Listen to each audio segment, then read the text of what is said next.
I love that. See, producer Danny said, no one ever makes a mixtape for Kareem. We're going to make a mixtape for Kareem Abdul-Jabbar. Gosh darn it. Welcome back to The Jump. Kareem was asked by Mark Medina of USA Today about NBA trade demands and how he felt about them in an era of social media. He said, quote, it's still possible to do it out of the public eye. There is the fact that social media doesn't mean you have to use it.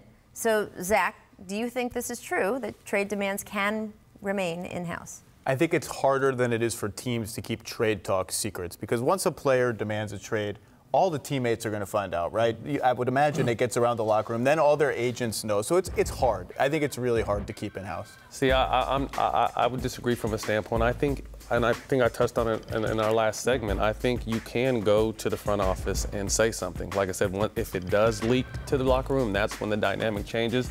But I would completely agree with Kareem. If there's a way you can handle it, you know, we live in a different world today, so everything is publicized. Everyone wants to tell everything, but there's certain things that don't need to be told, and I think it would go smoother if it was just handled. To see, we don't really know because everything is so public now. So, but let me ask you a question of how, if we're living in an ideal world, right?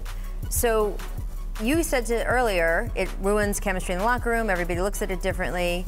If you wanted to be traded off a team, do you feel like you have to directly tell the guys that you're going out to war with every night that you owe them that kind of thing? No, because if it was me, I'm still going to play the same way regardless. Yeah, but that's the thing. You'll play the same way. Or it depends, you know, is that particular person going to play the same way? But I'm thinking everyone is going to play a certain way, and then you handle your business with management and see what can happen. Because we've had players where it's sort of, right, it got made, and this is a different situation. This is free agency, but it's got made a big deal of like, oh, this player X didn't tell or text this player Y that he was leaving before the news got out. And isn't that bad of him? They were brothers. They were together all these years.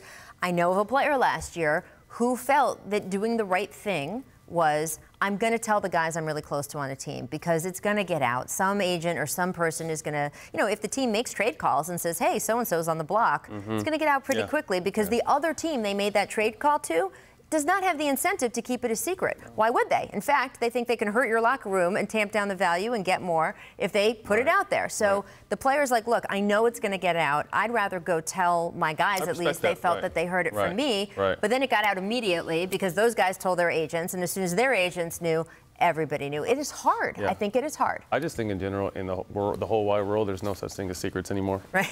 You know what I mean? Nothing's kept secret, so it's a slippery slope.